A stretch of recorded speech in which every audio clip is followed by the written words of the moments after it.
Hello, Joe. Let's read a given question. The question says the block shown is free to slip on the smooth inclined plane as shown.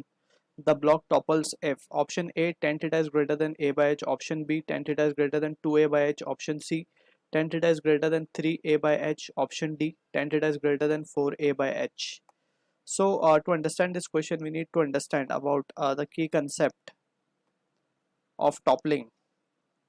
So जब हम बात करते हैं toppling की, so basically let's try to analyze this. Let's say हमारे पास एक block है and it has been placed on the surface, and this surface is rough surface basically. अब यहाँ पे अगर हम एक फोर्स लगाते हैं, ठीक है, सो यहाँ से we can show the centre of mass से इसका वेट होगा mg that will be passing, and from here we can see when this force, क्योंकि सरफेस पे फ्रिक्शन इतना है कि when this we apply the force the block does not move, but ये क्या होगा, the block will start to leave its position, और ये कुछ इस तरीके से थोड़ा सा टिल्ट होना स्टार्ट हो जाएगा about this point, right. And we can see कि अब जो सेंटर ऑफ मास होगा, जो वेट होगा इसका, अब वो इस पॉइंट से पास होना स्टार्ट हो जाएगा, ठीक है ना. ये पॉइंट से सेंटर ऑफ मास पास हो रहा होगा. सो यहाँ पे अब हम देख सकते हैं कि क्या सिचुएशन होगी कि अब ये पॉइंट तक अगर हम mg यहाँ पे अब एक्ट कर रहा है एट दिस पॉइंट, जिसको हम क्रिटिकल पॉइंट कहते हैं, c कह देते हैं हम इसको. तो अगर हम अब फोर्स फर्दर हल्का सा और अप्लाई करें, so it will topple. So ये कंडीशन होगी टॉपलिंग की. अगर हम ये फोर्स इस पॉइंट पे ला करके हटा दे तो ये वापस अपनी जगह पे आ जाएगा. So this is what the phenomena of toppling is. So we have to be careful जब ये क्रिटिकल पॉइंट से फोर्स या फिर जो वेट एक्ट कर रहा है वो थोड़ा सा क्रॉस कर जाए, so in that situation the block will topple. So ये सिचुएशन यूज करते हुए we will try to analyse the situation जो हमें गिवन है. अब यहाँ पे जो है हमें सरफेस तो स्मूथ गिवन है, बट यहाँ पे हमें टीटा के बारे में पता करना है कि टीटा का क्या होगा, व्हेन टीटा क्या होना चाहिए सो दैट द ब्लॉक टॉपल्स, ठीक है ना. तो सबसे पहले तो हम यहाँ पे एक सिचुएशन ड्रॉ कर रहे हैं जहाँ पे हम दिखा दे रहे हैं कि वेट जो है वो नीचे की तरफ एक्ट कर रहा है, ठीक है.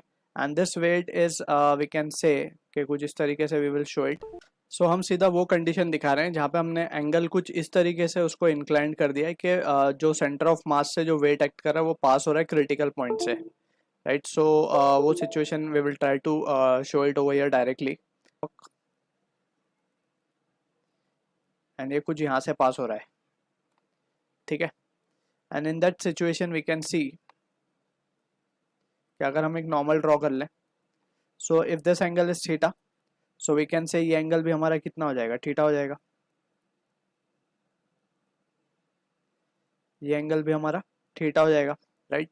एंड क्योंकि सेंटर ऑफ मास से पास हो रहा है, ये ए है, ये एच है, तो ये डिस्टेंस हमारा ए बाय 2 हो जाएगा और ये डिस्टेंस हमारा एच बाय 2 हो जाएगा,